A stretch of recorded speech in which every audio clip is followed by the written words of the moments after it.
بسم اللہ الرحمن الرحیم الحمد للہ رب العالمین والصلاة والسلام علی اشرف الانبیاء وسید المرسلین خاتم النبیین محمد وعلی آلہ واہل بیتہ وصحبہ اجمعین اما بعد قال اللہ تبارک وتعالی یا ایہا الذین آمنوا ادخلوا فی السلم کافۃ ولا تتبعوا خطوات الشیطان انه لکم عدو مبین وقال تعالی لا تطع من اغفلنا قلبه عن ذکرنا واتبع هواه وكان امره فرطا صدق اللہ العظیم۔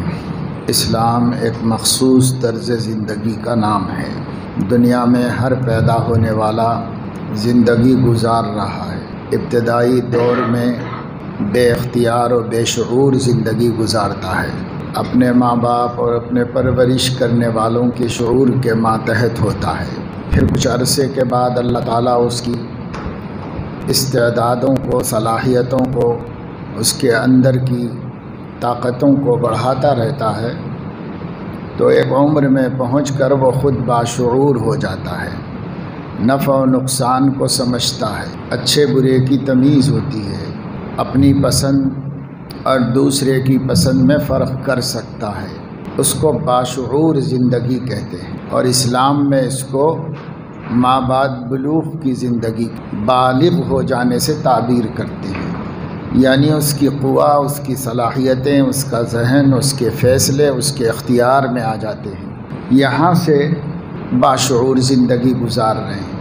اس سے پہلے ہر بندہ دوسرے کے شعور اور دوسرے کی پسند کے ماتحت زندگی گزارتا ہے، اور جب خود اس کا شعور پختہ ہو جاتا ہے اور اس کی سمجھ اور اس کی عقل فیصلے کرنے لگتی ہے، تو وہ اب اپنے شعور سے اور اپنے اختیار سے زندگی گزارتا ہے۔ جہاں سے بندہ اپنی پسند اور اپنے اختیار سے زندگی گزارتا ہے، وہاں سے کسی مخصوص زندگی کو گزارنے کا نام اسلام ہے۔ مخصوص کا مطلب یہ ہے کہ وہ شعور اور ادراک کے بعد بھی اپنی پسند سے زندگی نہیں گزارتا، بلکہ جس کو اس نے اپنا خدا تسلیم کیا ہے، جس کو اس نے اپنا معبود برحق تسلیم کیا ہے، اس کی پسند سے زندگی گزارتا ہے۔ اسلام اللہ تبارک و تعالی شانہ کی چاہت کے مطابق جینے کا نام ہے۔ جیتے تو سب ہیں دنیا میں، اور سب لوگ وہ سب کرتے ہیں جو مسلمان کرتا ہے، اور مسلمان وہ سب کرتا ہے جو غیر مسلمان کرتا ہے۔ کھانا پینا اس کے ساتھ ہے، کمانا اس کے ساتھ ہے، سونا جاگنا اس کے ساتھ ہے، صحت بیماری اس کے ساتھ ہے، سب لوگ زندگی گزار رہے ہیں، اور مسلمان بھی زندگی گزار رہا ہے۔ فرق صرف اتنا ہوتا ہے کہ سب لوگ اپنی چاہتوں سے زندگی گزار رہے ہوتے ہیں، اور مسلمان اللہ کی چاہت سے زندگی گزار رہا ہوتا ہے۔ بس ایسا کر لینے کا نام اسلام ہے، اور اللہ کی چاہتوں کا پتہ نبی کی دعوت سے چلے گا۔ نبی نے جو باتیں دین کہہ کر دی ہیں، بس وہی ہے اللہ کی چاہتیں۔ تو نبی کے مطابق زندگی گزارنا یہ ہے اسلام۔ اس لیے قرآن میں کہا گیا ما آتاکم الرسول فخذوہ وما نہاکم عنہ فانتہوا، جو نبی تمہیں دیں، جس بات کا حکم دیں تو اس پر چلو، اور جس سے وہ منع کر دیں تو رک جاؤ، باز آ جاؤ۔ یہ مجاہدہ ہے، یہ دین ہے، یہ اسلام ہے۔ صحابہ کرام اسی طرح مسلمان کہلائے۔ ان کا مسلمان ہونا یہی ہے کہ وہ جو نبی کہتے تھے قبول کر لیتے تھے، اور جس سے نبی منع کرتے تھے رک جاتے تھے۔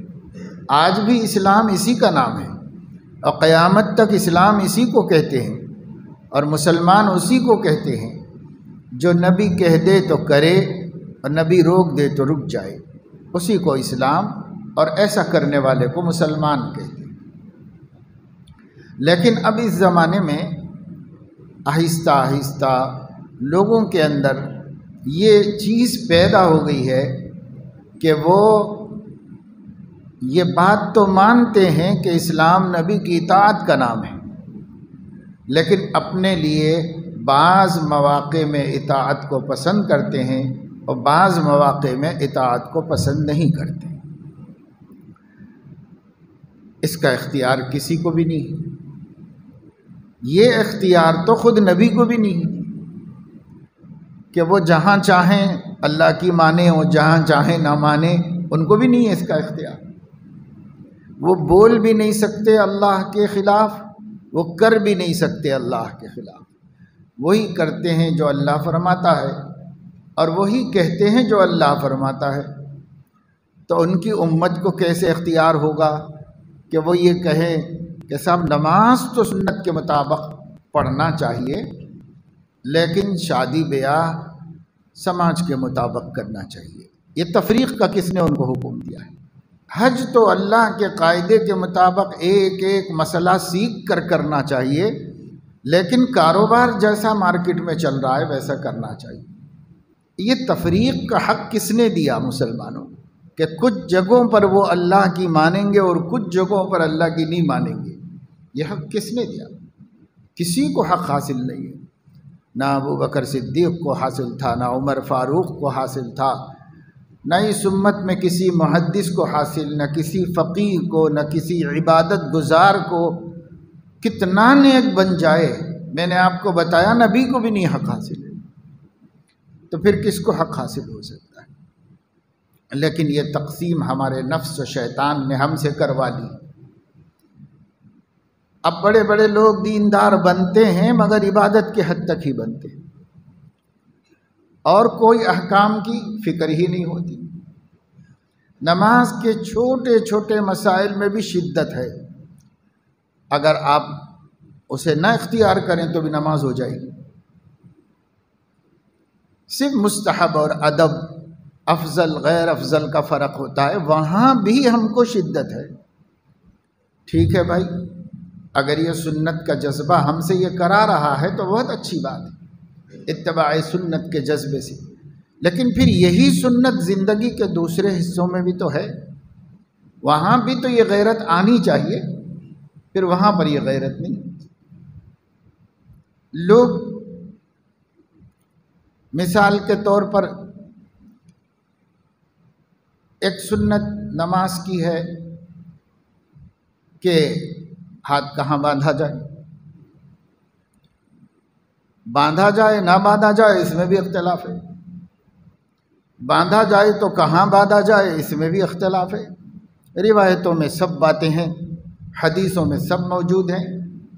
کوئی کسی پہلو کو اختیار کر رہا ہوگا تو جاہل ہوگا تو وہ تو خیر تعصب سے اختیار کرے گا، عالم ہوگا تو دلیل سے اختیار کرے گا۔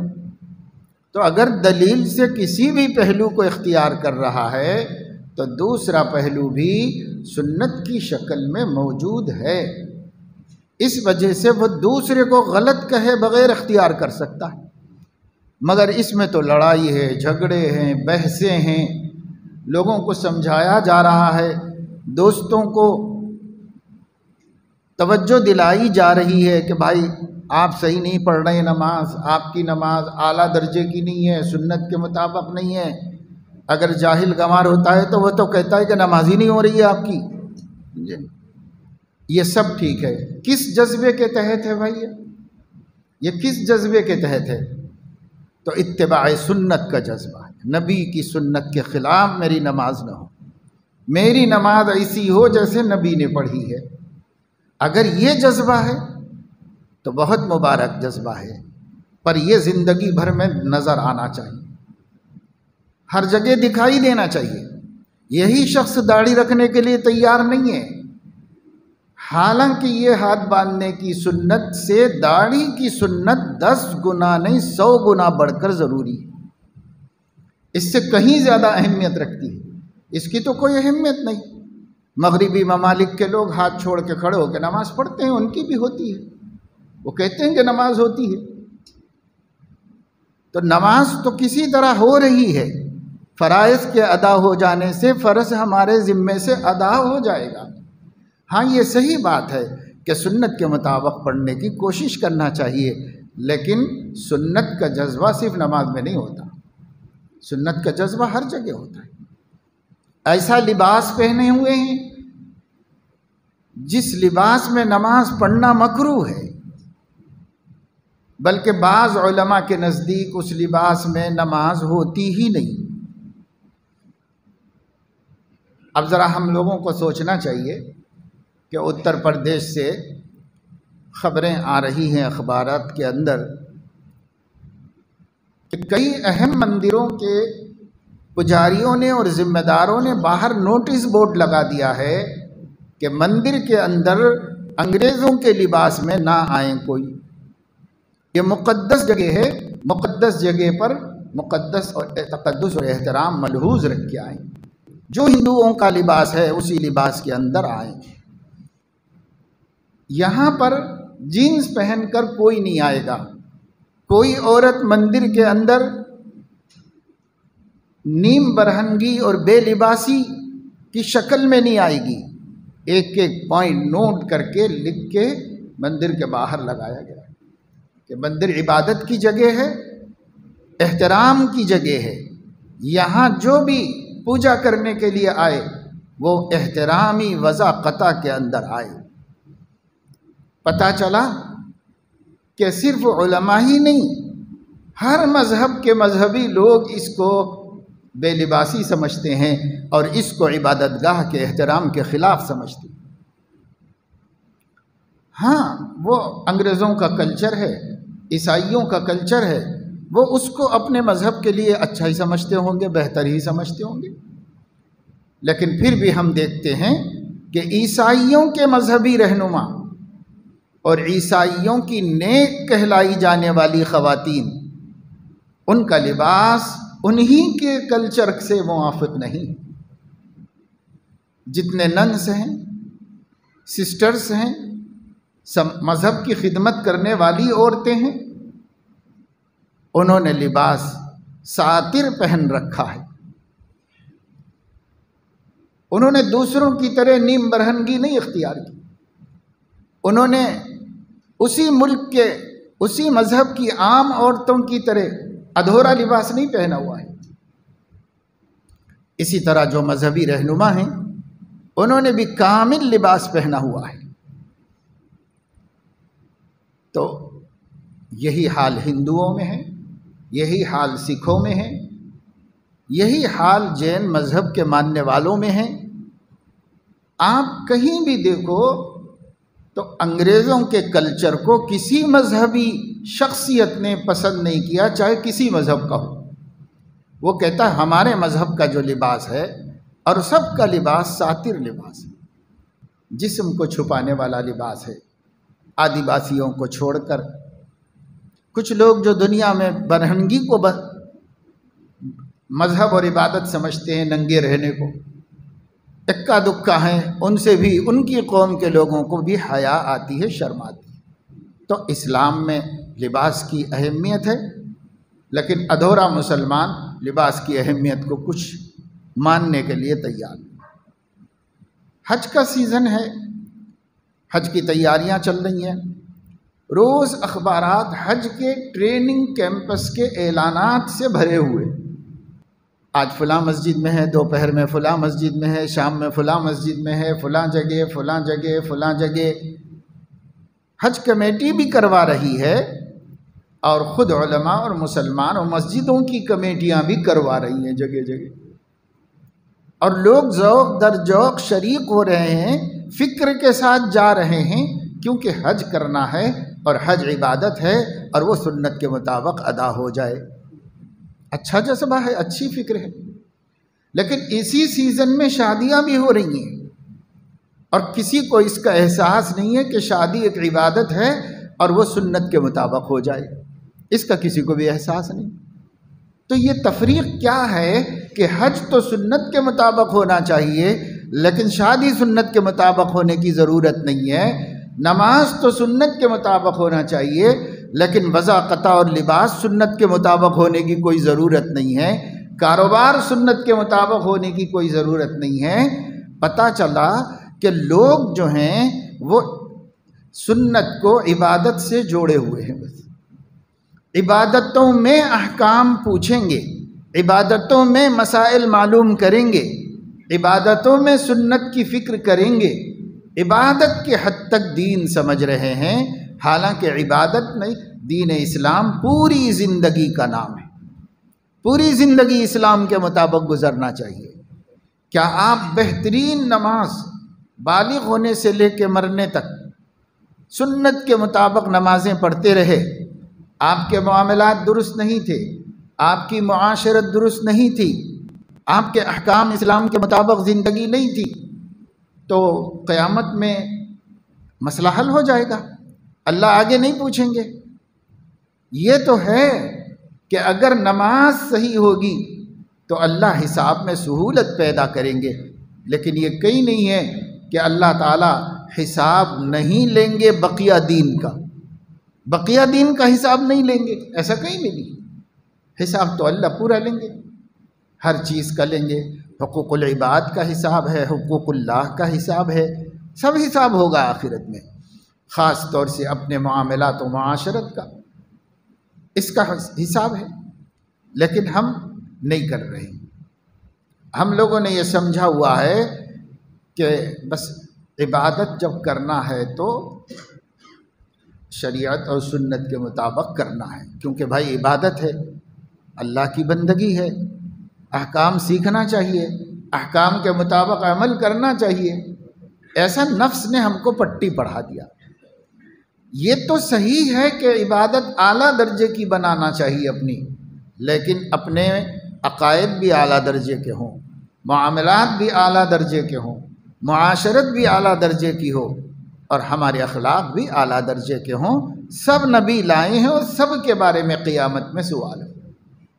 اس لیے مسلمانوں کو بالخصوص ان دنوں میں اس طرف توجہ کرنی چاہیے کہ وہ جتنی شادی بیاہ کثرت سے خاندانوں میں ہو رہی ہے، چھٹیاں ہونے کی وجہ سے لوگ ان دنوں میں کر لیتے ہیں کہ عزیزوں قریبوں رشتہ داروں کے جڑنے جمع ہونے میں سہولت رہتی ہے، تو ٹھیک ہے، وہ سب مصلحتیں اپنی جگہ پر، لیکن شادی کریں کیسے، اس پر ہم غور نہیں کرتے۔ اس لیے میں نے کل ایک جگہ بتایا محفل نکاح میں کہ دیکھو بھائی، بسا اوقات نام بدلنے سے اس کام کا مفہوم بھی بدل جاتا ہے۔ ہم نام بدلتے ہیں، کام بھی بدل جاتا ہے۔ اور اس کی عام فہم مثال جو کسی کو بھی سمجھ میں آ سکتی ہے وہ یہ ہے کہ ہم نے مثال کے طور پر لیلۃ القدر کا نام، شب قدر کا نام جاگنے کی رات رکھ لیا، تو مفہوم بدل گیا۔ قرآن میں، حدیث میں وہ قدر کرنے کی رات ہے، وہ اللہ کے فیصلوں کی تقسیم ہونے کی رات ہے، وہ دعائیں مانگنے اور خدا تعالیٰ سے اگلے سال میں خیر کو طلب کرنے کی، مغفرت و نجات کو مانگنے کی، عفو و درگزر کو مانگنے کی رات ہے۔ لیلۃ القدر کو صحابہ نے اسی نظر سے دیکھا تھا، نبی نے اسی نظر سے دیکھا تھا، اور نیک لوگ اسی طریقے سے اس کی قدر کرتے تھے۔ ہندوستان میں آ کر ہم نے اس کا نام جگنے کی رات رکھ دیا۔ جگنے کی رات کا نام، کام بھی بدل دیا۔ اب لوگ جگ رہے ہیں پوری رات۔ کیا کر رہے ہیں؟ کوئی مسجد میں جگ رہا ہے، کوئی نماز عبادت کر رہا ہے، اور کوئی سڑکوں پہ جاگ رہا ہے، کوئی چبوتروں پہ جاگ رہا ہے، کوئی ہوٹلوں میں جاگ رہا ہے۔ پوری رات حکومت نے بھی کہ بھئی ان لوگوں کی جگنے کی رات ہے، سب بازار کھلا رکھو، ہوٹلیں کھلا رکھو، کوئی پابندی نہیں، کیونکہ یہ مسلمانوں کے جگنے کی رات ہے، ان کو جگنا ہے۔ چائے پیتے ہوئے جگنا ہے، غیبتیں کرتے ہوئے جگنا ہے، جھوٹ بولتے ہوئے جگنا ہے، لوگوں کو ستاتے ہوئے جگنا ہے، محلے والوں کی نیند خراب کرتے ہوئے جگنا ہے، پولیس والوں کے ناک میں دم کرتے ہوئے جگنا ہے۔ جگنا ہے بس، نہیں، جگنے کی رات ہے۔ تو دیکھو، نام بدلا تو کام بدل گیا۔ ایسے ہی ہم نے نکاح کا نام شادی رکھا، ہم ہی بولتے ہیں شادی، عرب تو نہیں بولتے۔ ہم ہندوستانی لوگ شادی بولتے ہیں اس کو۔ شادی نام کس نے رکھا اس کا؟ شادی کسی شریعت نے تو نہیں رکھا، اسلام نے تو نہیں رکھا۔ اسلام اس کو عقد نکاح کہتا ہے، معاملت طے ہونے کا ایک سبب اور ذریعہ ہے۔ نکاح اسلامی لفظ ہے، آپ بھی جانتے ہیں، سب جانتے ہیں۔ کسی سے پوچھے کہ بھئی نکاح کیا ہے تو بولیں گے کہ شادی کرنے کو نکاح کہتے ہیں۔ تو نکاح اس کا اسلامی نام ہے، اور یہ نکاح دو فریق کے درمیان میں معاہدہ کے بعد ہوتا ہے، اس لیے نکاح کے معاہدے کو عقد کہتے ہیں۔ تو عقد نکاح، نکاح کا معاہدہ، نکاح کا معاملہ، اس کو عقد نکاح کہا جاتا ہے۔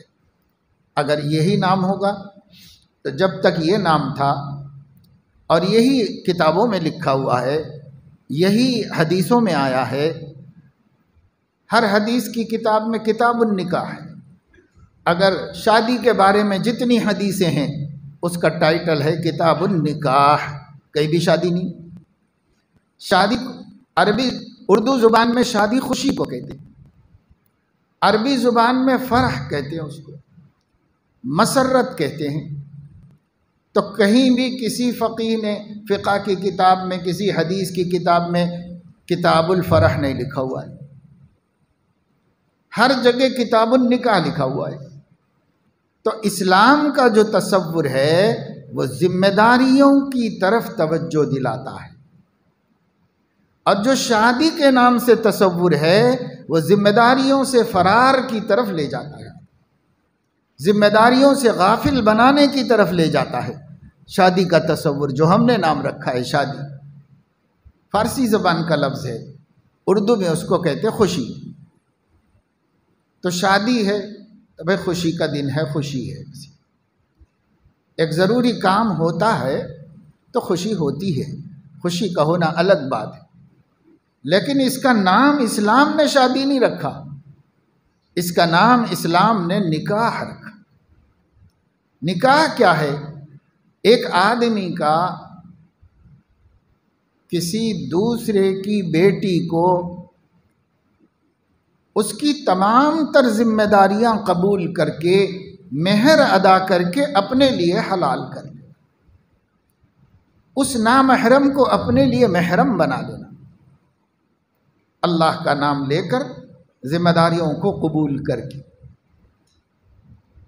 ایک زوجیت کو قبول کرتا ہے آدمی مجلس میں، لیکن جیسے لا الہ الا اللہ کے تحت میں لا نافع الا اللہ ہے، لا ضار الا اللہ ہے، لا رازق الا اللہ ہے، لا معز الا اللہ ہے، لا مذل الا اللہ ہے، لا قادر الا اللہ ہے، کہا تو لا الہ الا اللہ، لیکن اس کے تحت میں بہت سے معاہدے اللہ کے ساتھ اس نے کر لیے۔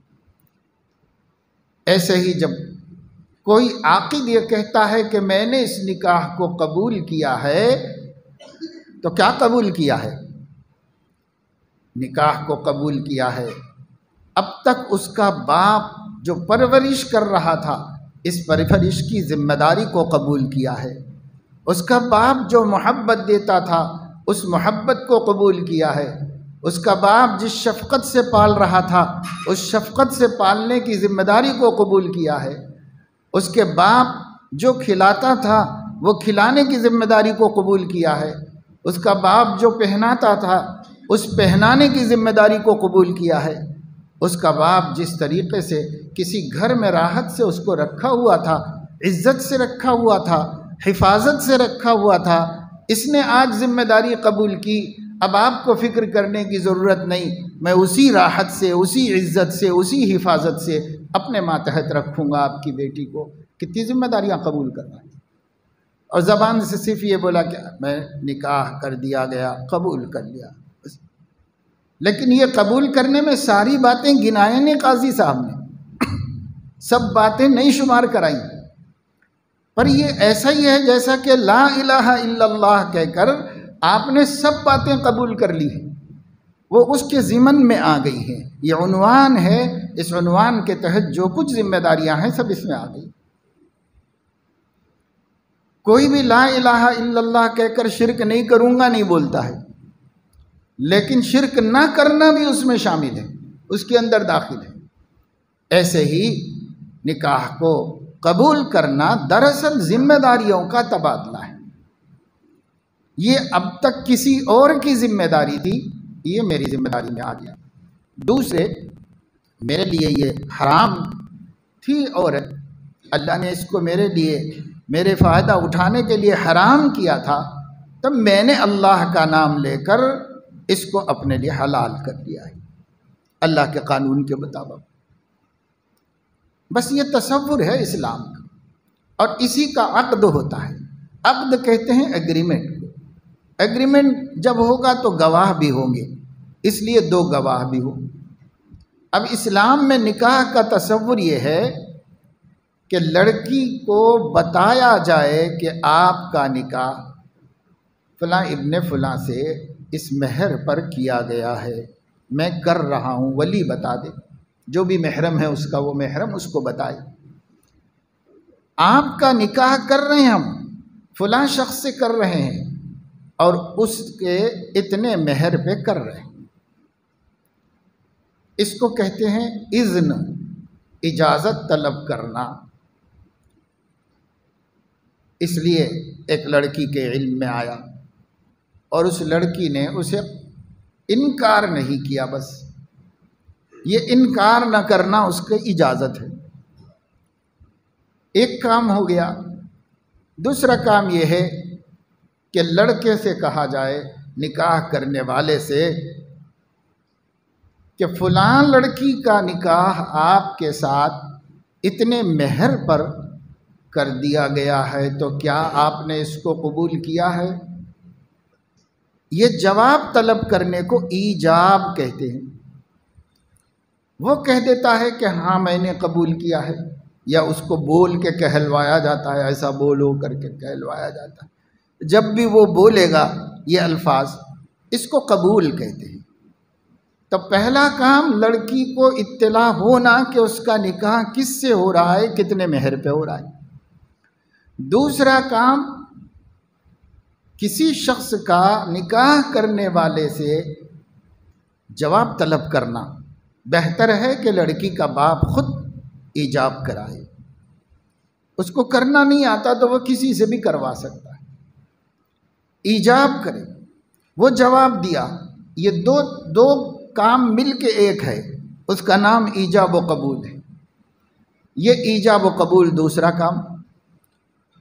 تیسرا کام، دو مسلمانوں کا کم سے کم سننا، اس ایجاب و قبول کو سننا، اس مہر کو سننا، تاکہ کبھی ضرورت پڑے تو گواہی دے سکے عدالت میں۔ اس لیے کم سے کم دو مسلمان، اور جتنے سن لیں بہت اچھا، مگر دو کم سے کم سنیں، کیونکہ اسلام میں دو گواہوں کی گواہی معتبر ہوتی ہے، شاہداک او یمینک۔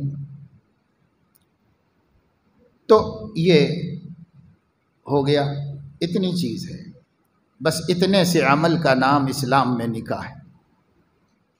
کسی کا پیغام بھیجنا، لڑکی کا یا اس کے ولی کا اس کو قبول کر لینا، رضامند ہو جانا، پھر ایجاب و قبول کا ہونا، اس ایجاب و قبول اور مہر کا دو مسلمانوں کا گواہ بننا، بس اتنے سے عمل کا نام نکاح ہے اسلام میں۔ اس میں کوئی خرچہ نہیں، اس میں کوئی رسم نہیں، اس میں کوئی پہلے کے اخراجات نہیں، بعد کے اخراجات، بس اتنا کرنے کا نام نکاح ہے۔ ہم نے اس کا نام شادی رکھ کر ایک مصیبت بنایا ہے، ایک پہاڑ بنایا ہے، ایک آفت بنایا ہے، اور اسلام نے اس کا نام نکاح رکھا۔ اس کی کتنی ضروری چیزیں ہیں آپ علماء سے پوچھ لیجیے، ضروری چیزیں کیا ہیں؟ بس یہ چند ضروری باتیں ہیں جو صرف کام ہی ہیں، جس میں خرچہ کچھ نہیں، صرف کام ہے۔ اب اس کے بعد چونکہ ایک معاہدہ ہوا ہے، ایک نئی زندگی کا آغاز ہے، تو چھوارے تقسیم کر دینا مستحب ہے، نہ سنت، نہ فرض، نہ واجب، کھجور تقسیم کر دو۔ عربوں کے ہاں کھجور ہی تھے، ہر وقت آسانی سے ملنے والا کھانا اور غذا وہی ہے۔ سوکھی کھجوریں چھوارے کہلاتے ہیں، کھجور تقسیم کر دی گئی۔ اس کے بعد اگر سکت ہے، گنجائش ہے، تو سادگی سے ولیمہ کر لیا جائے، نہیں ہے تو وہ سنت ہی تو ہے، کوئی واجب و فرض تو نہیں۔ کتنی سنتیں چھوڑ رہے ہیں، اگر یہ سنت کسی کی چھوٹ جائے تو کیا گناہ کی بات ہو رہی ہے؟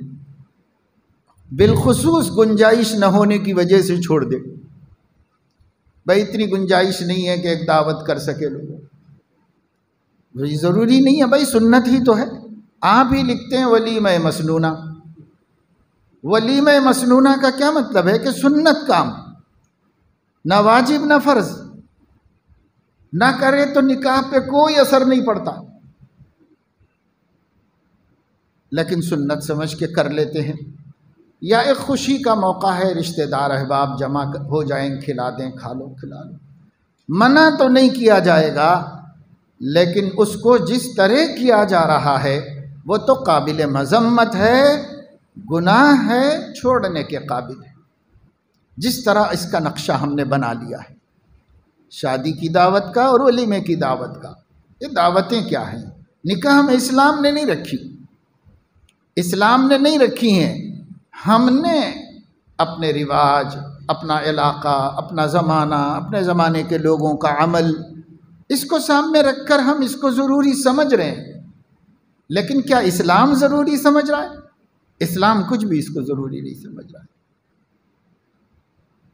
مگر ہم کہتے ہیں کہ بھائی وہ اعلیٰ درجے کا نکاح تو اتنا ہی ہے جتنا میں نے بتایا، ایسے ہی اس دنیا کی سب سے معزز بیٹی سیدہ فاطمہ رضی اللہ تعالیٰ عنہا کا نکاح ایسے ہی ہوا، سیدہ زینب کا نکاح ایسے ہی ہوا، وہ تو اسلام سے بھی پہلے ہوا مگر سادہ ہی ہوا۔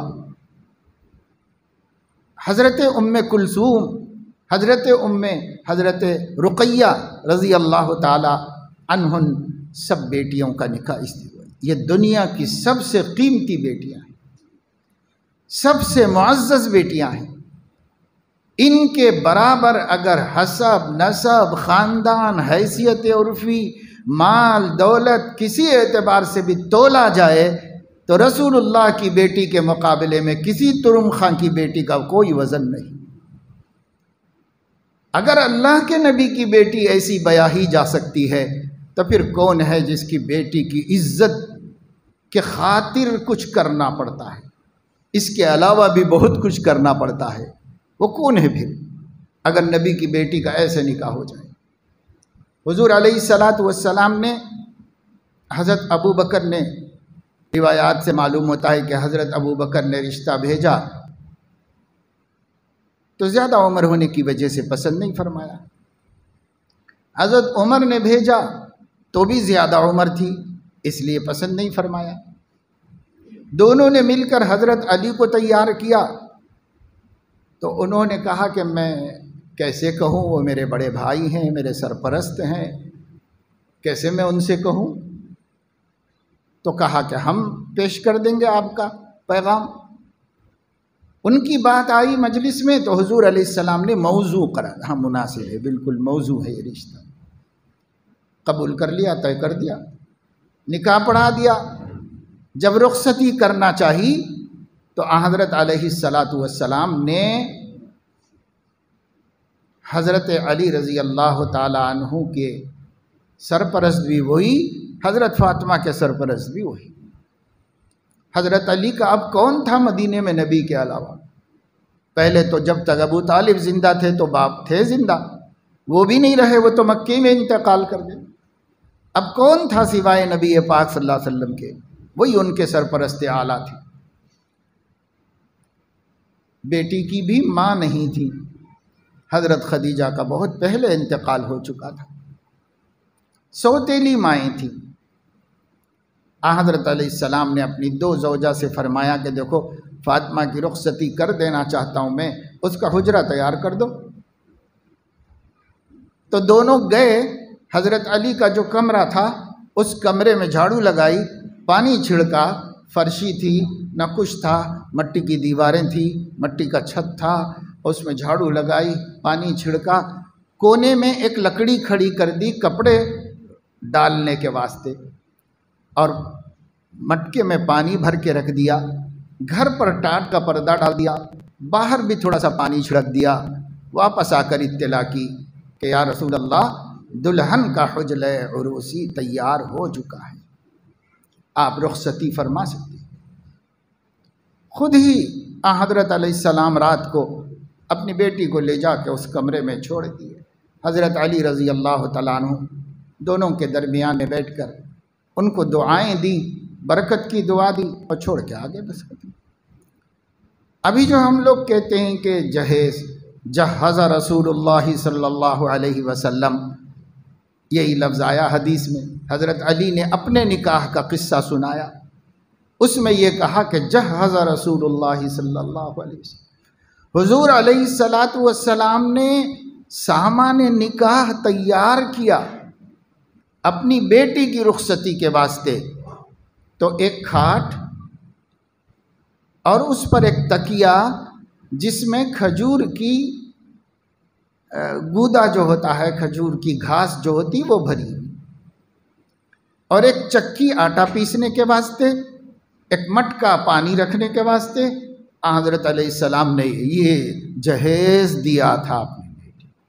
اس جہیز کے نام پر وہ سارے خرافات ہو رہے ہیں جو آج امت مسلمہ جہیز کے نام سے کر رہی ہے۔ یہ جہیز ہے جو حضور علیہ السلام نے دیا تھا۔ کیا مطلب؟ اب اس گھر میں پکے گا، اس گھر میں ہی کھائیں گے لوگ، لہٰذا اس گھر میں کھانا پکا لینے کی ضرورت کی چیزیں، بس بستر بھی کیا تھا جو میسر ہوا وہ دے دیا حضور علیہ السلام۔ ہم کہتے ہیں آپ اچھا سا بستر دے دو اپنی حیثیت کے مطابق، اچھا سا پلنگ دے دو، کپڑے رکھنے کے لیے کوئی الماری دے دو، لیکن ہم نہیں ماننے کے لیے تیار ہیں۔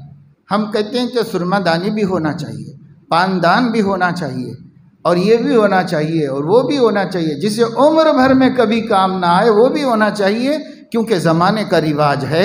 ہمیں نبی کی سنتوں سے کیا لینا دینا ہے؟ ہم کو زمانے کے رواج پہ چلنا ہے، ہم کو زمانے کے طریقے پہ چلنا ہے۔ یہ ہے، کوئی عورت ماننے کو تیار ہے؟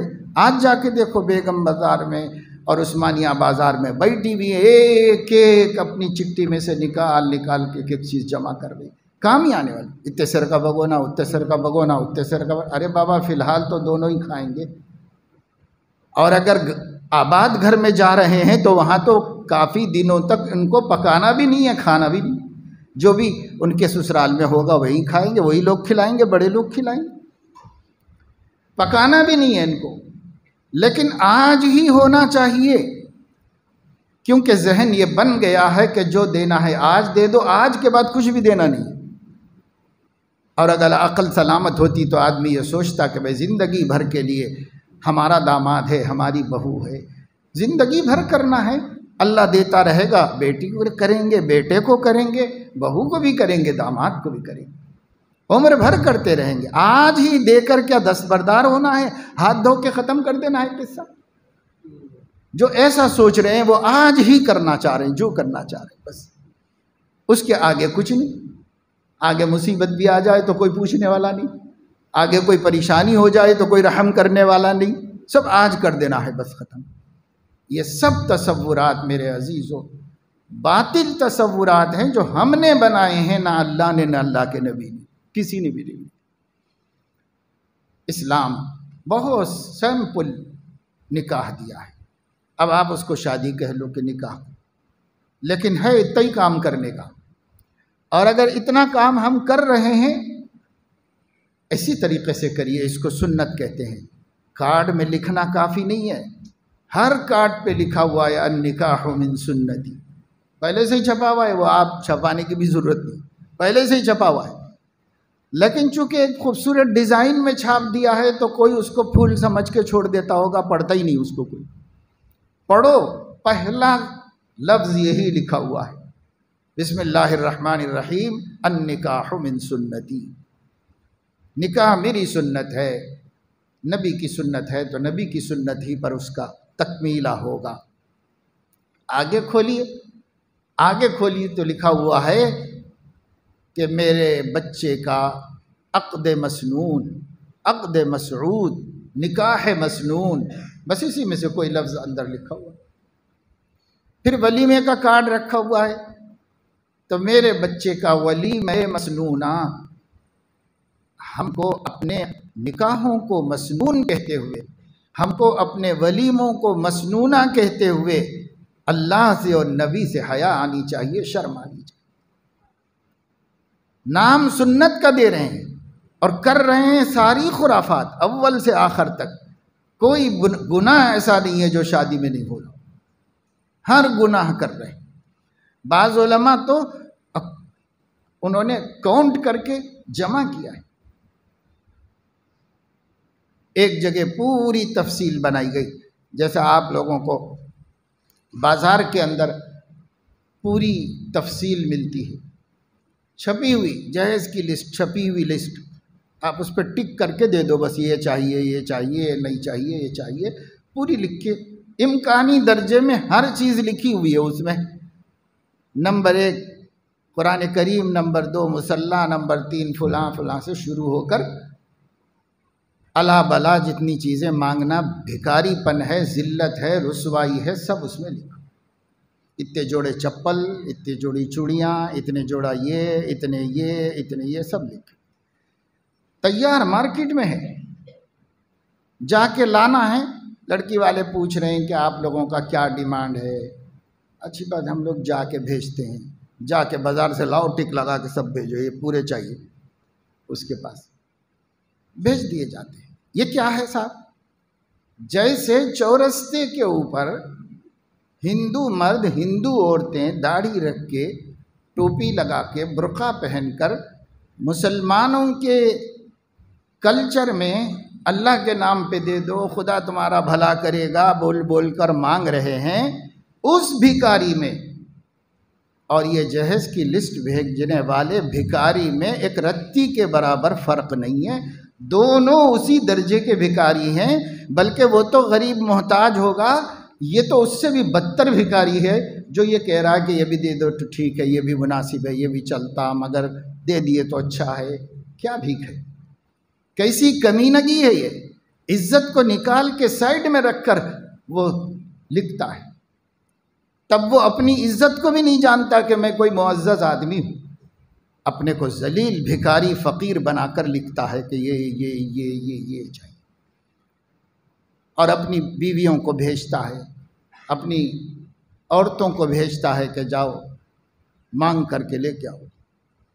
یہ سب اسلام میں ہے کیا؟ کرو بھائی، کہتے بھائی صلہ رحمی ہے، بنیادی ضرورت کی چیزیں کر لو، علماء نے اس میں سختی نہیں کی، بنیادی ضرورت کی چیزیں کرنا ہے تو کر لو۔ اعلیٰ درجہ یہ ہے کہ لڑکا خود کر لے، لیکن اگر وہ اس کا اہل نہیں ہو اور لڑکی کے والدین کر سکتے ہو تو چلو، اپنی بیٹی ہے، اپنی بیٹی کی سہولت و راحت کے لیے کرتے ہیں، تو اسلام ضرورت کے حد تک منع نہیں کرتا۔ جیسے حضور علیہ السلام نے نہایت ضروری چیزوں کا انتظام فرما دیا تھا، اتنا ضروری چیزوں کا انتظام کرو، کوئی گناہ نہیں، لیکن اس کے لیے دکھاوا، حیثیت عرفی، تماشا، ظلم، زیادتی، بھیک مانگنا اور وغیرہ اور وغیرہ۔ کئی لوگ ایسے ہیں کہ ان کے 2-3 بچے ہیں، گھر مختصر سا ہے یا کرائے کا ہے، اور رہتے سب اسی کے اندر ہیں، تو سامان رکھنے کو بھی جگہ نہیں۔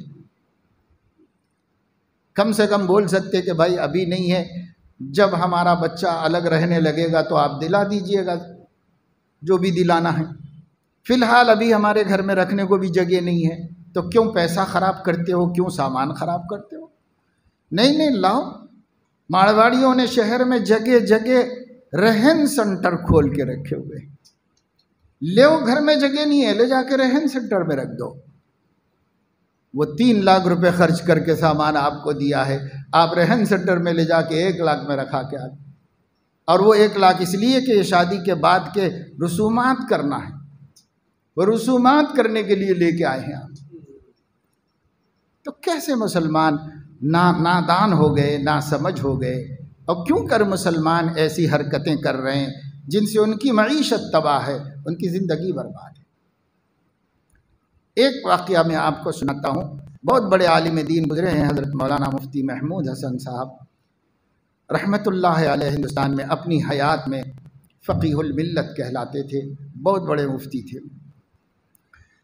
ساؤتھ افریقہ گئے ہوئے تھے، وہاں انتقال ہو گیا، وہیں پر مدفون ہیں، لیکن ہیں ہندوستان کے بہت بڑے عالم، ساری زندگی یہیں گزری دین کی اشاعت میں تعلق۔ تو وہاں میل وشارم میں حضرت تمل ناڈو کے ایک شہر میں ایک بڑی مسجد میں ایک رمضان میں معتکف تھے۔ سینکڑوں لوگ ان کے ساتھ اعتکاف میں تھے۔ بستی کے بہت سارے لوگ شادی نکاح بچوں کے بچیوں کے کرنا چاہتے تھے، تو ان لوگوں کی خواہش یہ تھی کہ بڑے بزرگ آئے ہوئے اللہ والے ہیں، ان سے پڑھا لیں، خواہش ہوتی ہے لوگوں کی ان کی دعا مل جائے گی۔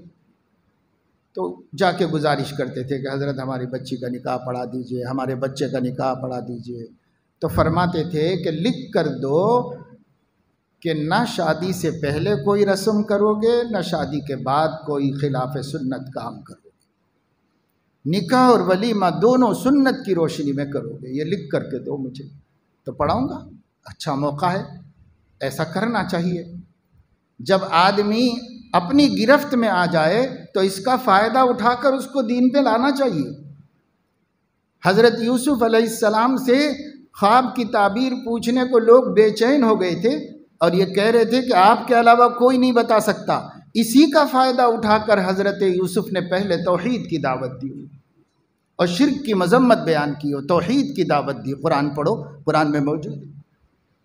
پہلے خواب کی تعبیر نہیں بتائی، بھائی اس وقت آ گئے ہیں، ہمارے قبضے میں ہیں یہ لوگ اور بہت ہمارے سے جواب سننا چاہ رہے ہیں، اس کا فائدہ اٹھاؤ۔ اس لیے ان کو توحید کی دعوت دی اور شرک کی نفرت بٹھائی دلوں میں، اور اس کے بعد حضرت یوسف نے خواب کی تعبیر بتائی۔ اگر کوئی ہمارے پاس عقیدت مند بن کے آئے اور ہم سے اپنا کوئی کام نکالنا چاہتا ہے تو ہم اس سے اللہ کا کام نکال لیں، اللہ کا کام نکال لیں، اپنی کیا غرض نکالیں، اللہ کا کام نکل جائے، اللہ کے دین کی نصرت ہو جائے۔ حضرت نے شرط رکھی، لکھ کے دینا پڑے گا کہ کوئی رسومات نہیں کریں گے تو میں پڑھاؤں گا۔ لوگوں کو تمنا تھی، لکھ کے دیتے رہے اور حضرت اپنے پاس رکھتے رہے۔ تو آخری عشرے میں روزانہ تھوڑے تھوڑے کر کے حضرت نے نکاح پڑھائے، 300 نکاح پڑھائے۔ اور وہ شہر تاجروں کا شہر ہے، وہاں کے ایک بہت بڑے تاجر اسی مسجد کے متولی، جنہوں نے اس سے پہلے اپنے ایک بیٹے کا نکاح کیا تھا تو صرف بچے کے استادوں کو بلانے پر ٹکٹ 7 لاکھ روپے کا لگایا تھا۔ صرف بچے کے استادوں کو بلایا تھا ٹکٹ لگا کر دے کر کے، اب خرچ کتنا کیا اس کا کوئی اندازہ نہیں، بے حساب لاکھوں لاکھ کا خرچ کیا، کوئی تقریباً 15-20 سال پہلے کی بات ہے۔ لیکن اپنے بچے کا نکاح بھی وعدے کے مطابق مسجد میں حضرت سے پڑھوا لیا اور افطاری بھیج کر ولیمہ کر دیا، مسجد میں روزے داروں کو افطاری بھیج کر ولیمہ کر دیا۔ اب بالکل سادگی سے نکاح ہو گیا، کوئی خرچ نہیں کیا۔ 60 لاکھ روپے ان کی شادی کے لیے رکھے تھے انہوں نے، لیکن 60,000 روپے بھی خرچ نہیں، سنت پر عمل کرنے کی برکت سے۔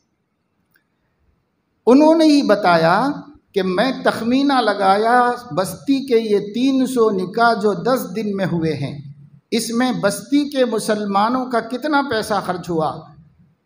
15-20 سال پہلے کی بات ہے، 7 کروڑ روپے بچے مسلمانوں کے، 7 کروڑ روپے مسلمانوں کے بچے۔ آج تو حیدرآباد میں ایک ولیمے میں خرچ ہو رہے ہیں، 1 کروڑ روپیہ خرچ ہو رہا ہے۔ کیا کیا ہو رہا ہے بس بیان کرنے سے بھی شرم آتی ہے کہ مسلمانوں کی کیا کیا حماقتیں بیان کی جائیں۔ میرے دوستو، اللہ پاک اپنے کرم سے ہمیں ہدایت دے، توفیق نصیب فرمائے۔ کم سے کم اللہ کو خوش کرنے کے لیے نہ صحیح، اس ملک کے برے حالات میں اپنی روزی روٹی اور اپنی معیشت کو برباد ہونے سے بچانے کے لیے بھی اگر مسلمان عقل مندی سے کام لے اور صرف شادیوں کی رسومات کا پیسہ بچا لے، بس شادی سے پہلے سے سلسلہ شروع ہوتا ہے، جا کے سمجھاؤ، ہاتھ جوڑو تو بھی نہیں بھائی میری خواہش ہے، نہیں بھائی گھر والے نہیں مان رہے، وہاں سے شروع کر رہا ہے۔ اب آج کل خطبہ اور منگنی یعنی بچی کو اپنانا، اس کے واسطے بھی بڑا شادی خانہ لے کر کافی بڑی دعوت کر کے اس دعوت میں کیا ہو رہا ہے صاحب؟ تو انگیجمنٹ کے لیے دعوت، کیا کیسے ہماری اس سمجھ کے اوپر ماتم کیا جائے؟ کیوں کر رہے مسلمان ایسا؟